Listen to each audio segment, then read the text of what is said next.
Hello, I am back today. I have my cup of tea and I thought we could sit together and do another fun video on different stencil ideas and tips. And I'm trying to highlight different sets that I think a lot of people might already have, so it gives you some ideas of how to use them. And today, the set that I'm highlighting is one of my most popular sets, and it is one of my favorites as well. It is called Autumn Impressions. So it comes with 3 stencils, one with butterflies and moths, one with birds and a feather, and then one with some nature botanical themes. And I use these sets quite a lot in different ways, and so I'm going to share with you a couple of different projects that are really fun with the set. I have one project that I did way back when I did the release, and the idea was that it was kind of like a little botanical booklet of different kind of nature finds and dates, almost like I don't know what I'm trying to say. Those, those vintage notebooks that like a botanist or a scientist might keep. And the premise kind of started from, obviously, the set. These colors are from a watercolor set that I have with a little creative me, that are these beautiful like purples and browns. And then I created a lot of the shapes with this really cool Sizzix and Tim Holtz set that had all these different tags, but it's a die cut set. Like, they had these tiny ones. I'm not sure if they make it anymore, but I'll definitely see if I can find the name of it and put it in the description. But I had so much fun using these in addition to all the images from the set. So I thought we could try and make one of these little booklets, or at least get started. And a couple other small projects I wanted to share with you first. So one fun thing is just using the feathers, either cutting them out, fussy cut, and then I like to put a word on them. And this is so fun, like in a journal, kind of going one way, and then if you're writing in another direction, it just looks really cool. Let me just check. I might have just done this.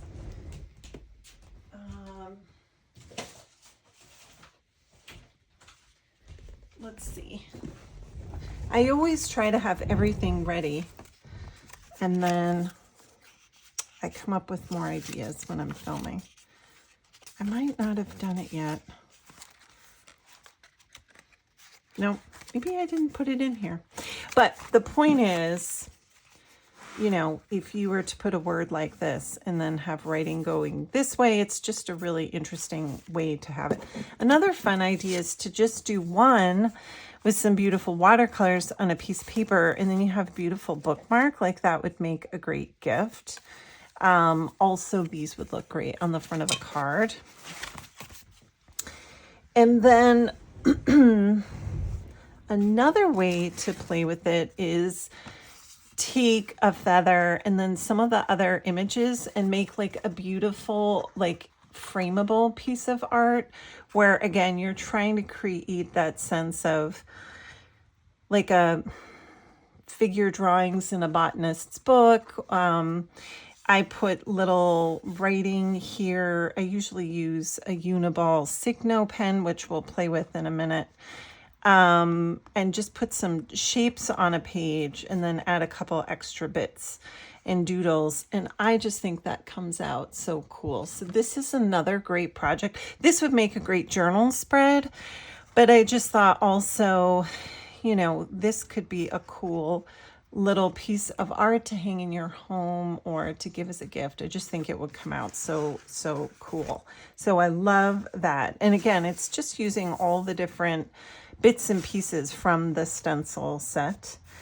I just have a couple that I've done for doodling. Here's another feather. I just have so much fun with these. Like normally in a day, I might do like 10 or 20 of these and just write them down and then put them in my drawers so I have them at the ready. And then, so I thought this could be the first thing we could make. I was having so much fun with the owls in the set. And what I did, I'm not going to do this from start to finish, but I'll show you the basics. What I did is I stenciled the little owl down and I traced it with a pencil. Same thing with this one. And then when I pick it up, I fill it in with watercolors, add the doodles, add some more maybe pen or dark pencil. And then what I simply did is make a little slit on the belly. I didn't go all the way to the edges, so I could put the little baby in. How cute is that? I thought that was so fun. And then what I did is I put it on a tag because I thought if we make a tag book, it could be fun to add it to a tag. And so I have one started here. Let me get some glue because of course I did forget to grab that. So I have the Dina Wakley media glue. I've talked about this before. It's so great for the watercolor gluing. And I'm gonna get a hole punch, and I love using these reinforcement labels. You can get them at drugstores, office supply stores, but sometimes they come in different colors. These, for whatever reason, came in these cool metallic colors. They're so fun. So I like to use them just to make my tags look a little bit more real. So I literally just took a piece of scrap watercolor paper and I just cut it. Usually the ratio is like, 2 to 4 inches or 4 to 8 inches long. And then I'm just gonna trim the sides like so. And then what I'm going to do, this is the important part that I thought I would share. If you're going to do this, you don't have to do it on a tag. Obviously, you could do this on a card. But when you go to glue it down, you don't want to glue all the way, actually, like I just did.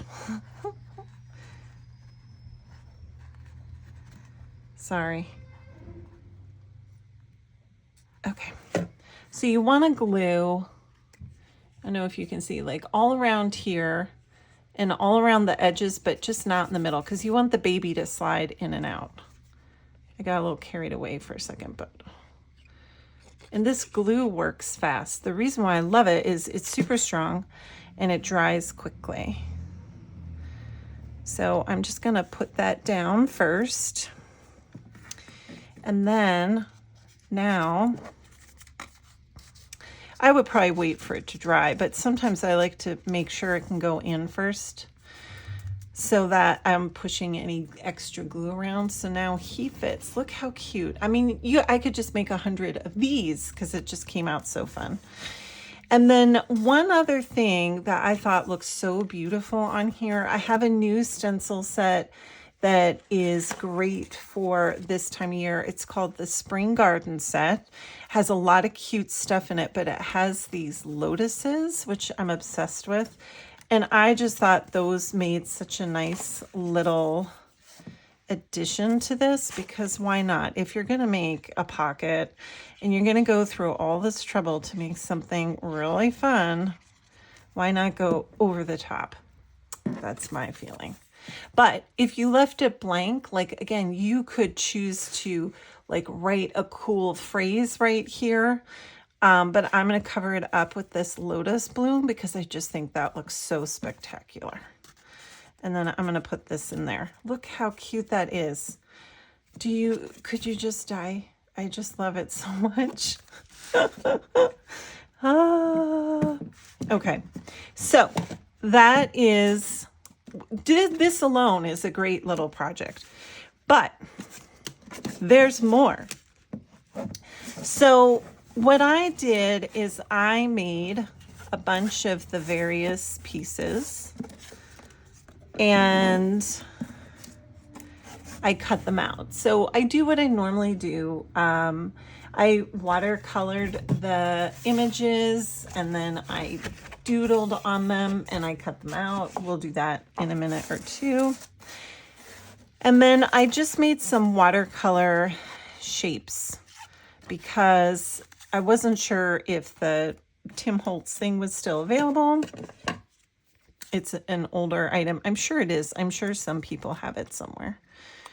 But I just thought I would make some basic watercolor shapes with tags. And if you have a rounder punch, that could be fun. I'll show you the corner punch.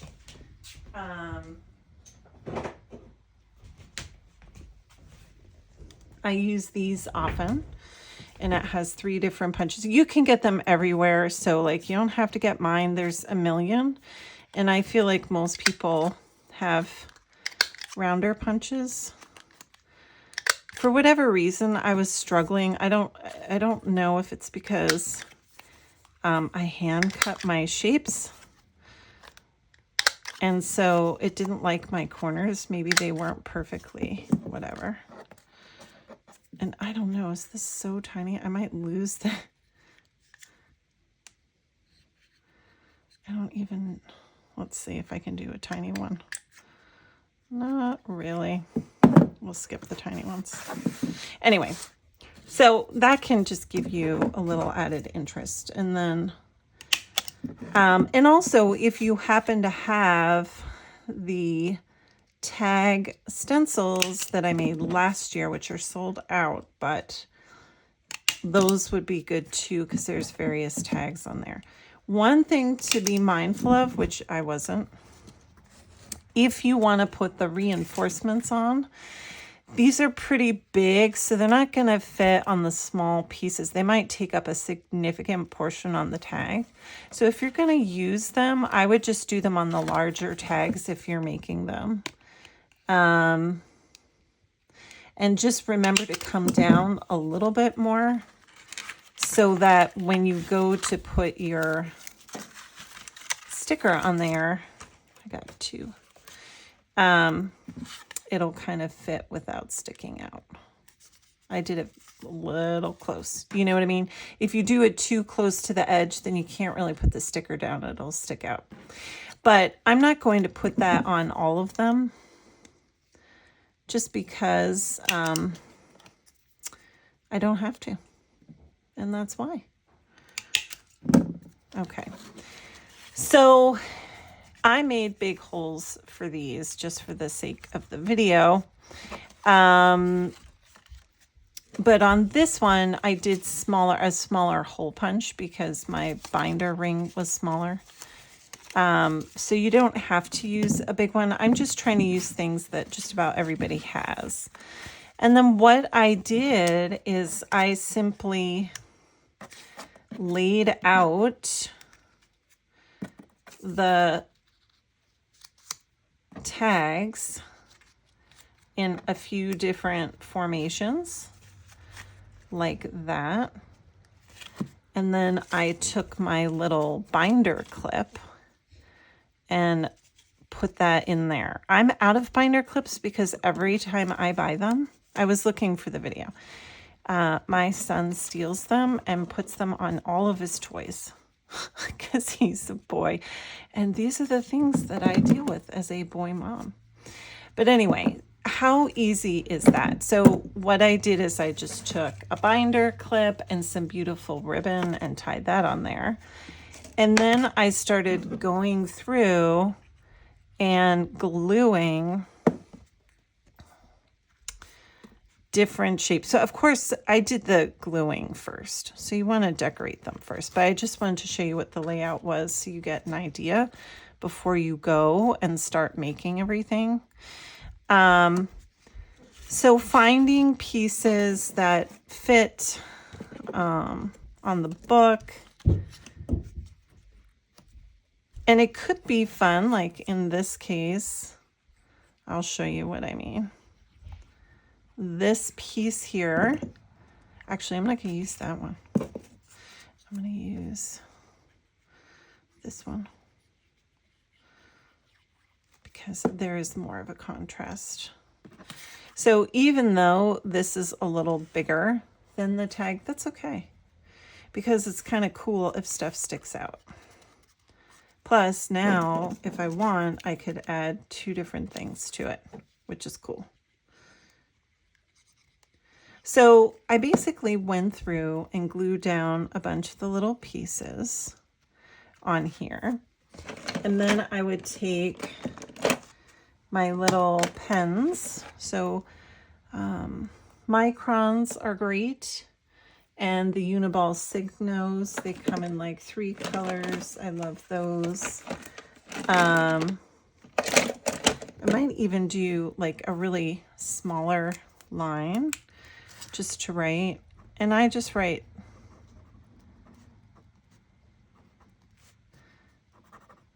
kind of sloppy.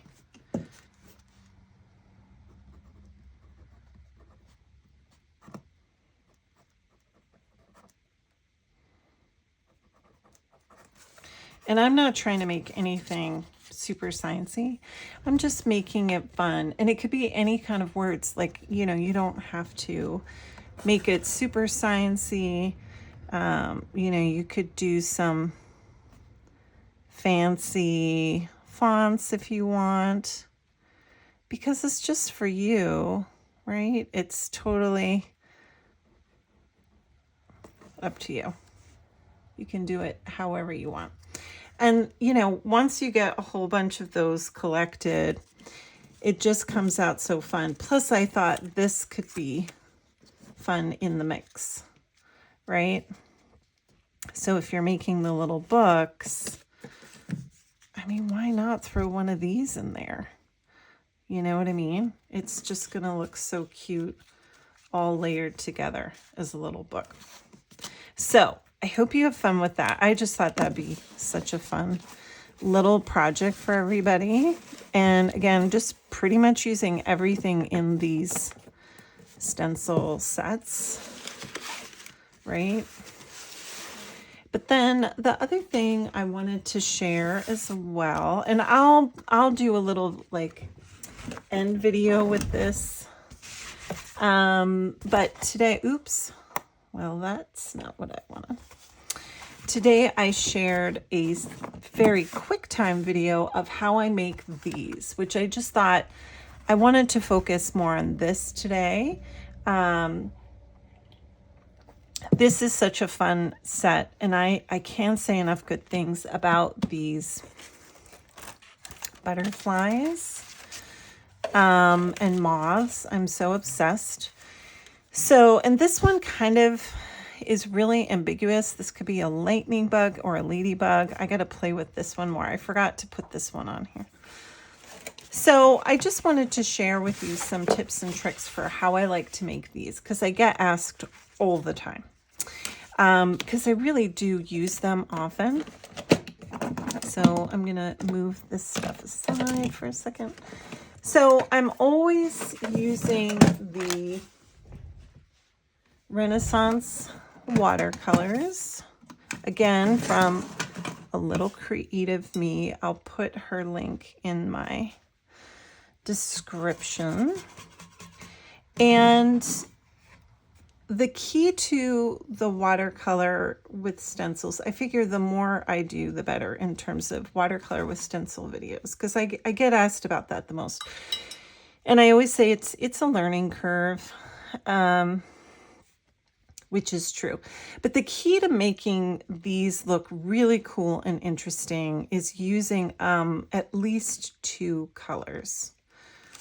So that came out a little blurred, but it doesn't matter with these especially, because once you go to put your doodles on there, it's going to make it look so much better. Like even this one, like look at all the seepage there, but when you go to cut it out, you're not going to see any of that. So don't worry. And then again, the key to getting the least amount of seepage is not using a ton of water, but also making sure that your stencil is completely dry each time. So sometimes what I'll do, if it's a wider space, is start with my brush in the middle, so I'm kind of getting a lot of the water off, and then I'll go out to the edges, because now I have less water on my brush. I stuck it in the middle. And that'll probably prevent, I'll just show you, like no seepage there. So that's handy. And then if I'm doing finer lines like this, then I'll keep the brush pretty dry. Like I'm not even adding it back into the water really. And I'm working quickly so the watercolor doesn't dry, because that way I can still get it to blend with the 2 colors. Okay, so very little seepage in there, but the key to making a lot of these is to use more than 1 color. So, you know, if I tend to tone everything down with either a darker version of the color or something neutral, like a brown or a gray or something like that. And then what I like to do is doodle on everything. So this is my doodle drawer.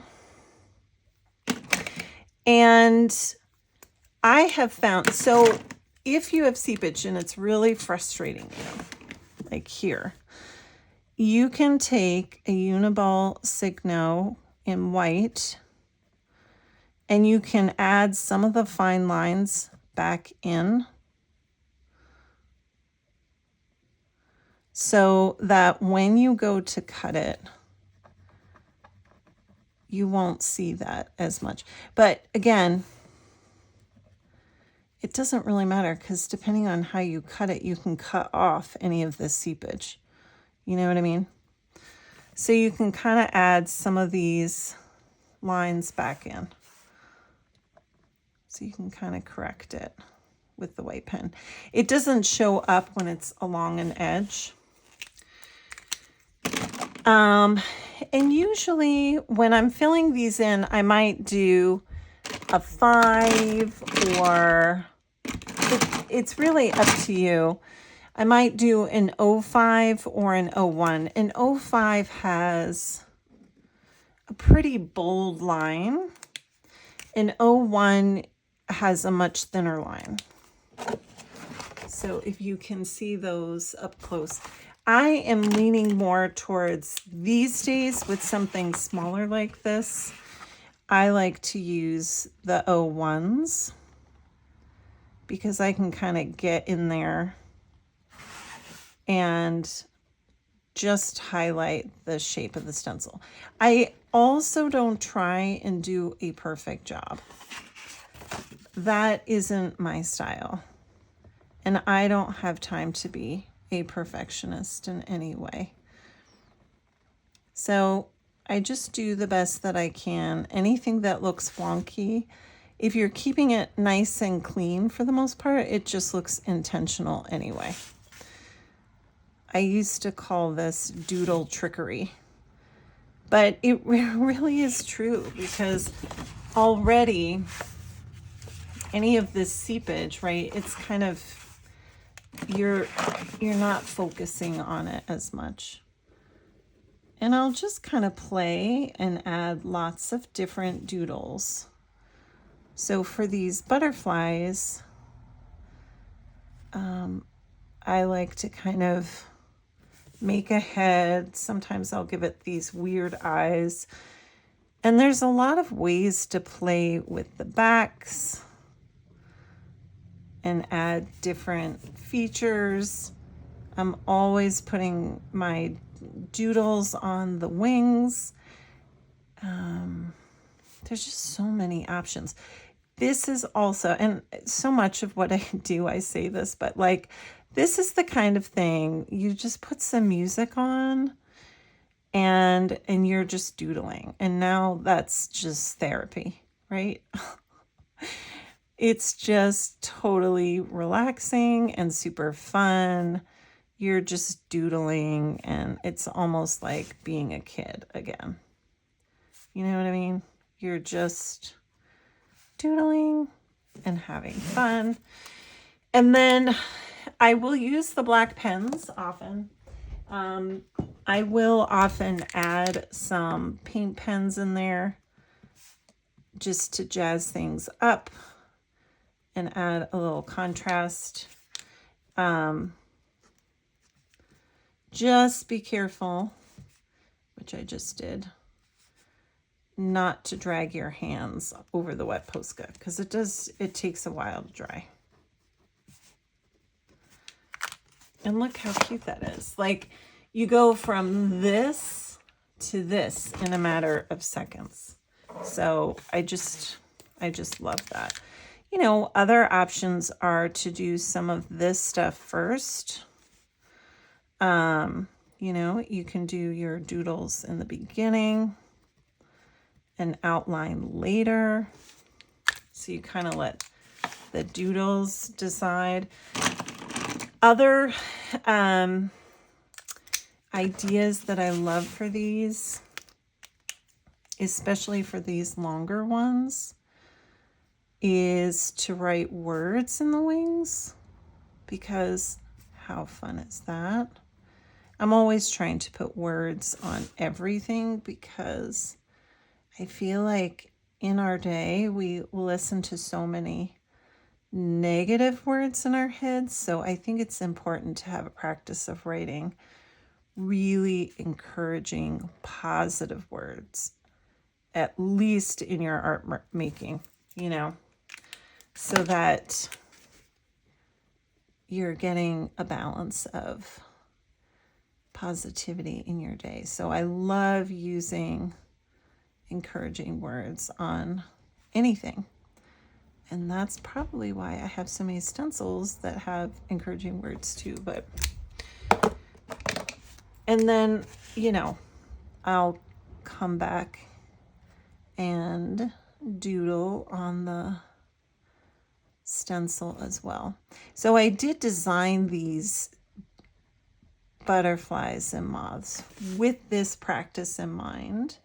So I left serious open spaces so that I could come back and doodle on them, because that is really part of my practice and what I like to do. And these are so fun. Like, once you cut them out, you know, there's so many fun things that you can use them for. You know, I glue them on everything, kind of like stickers. Cutting them out. They make great collage fodder. And it's pretty straightforward. As far as cutting everything, what I recommend is to, you know, do your watercolors and let each one dry before you do one next to it. So don't do one next to one that's wet, because you'll smudge it. So either use a heating tool to dry the first one, come back in and do the second one, and then fill a whole sheet, doodle on it, and then you can come back and cut them out. And so the way I like to cut everything out is I cut like each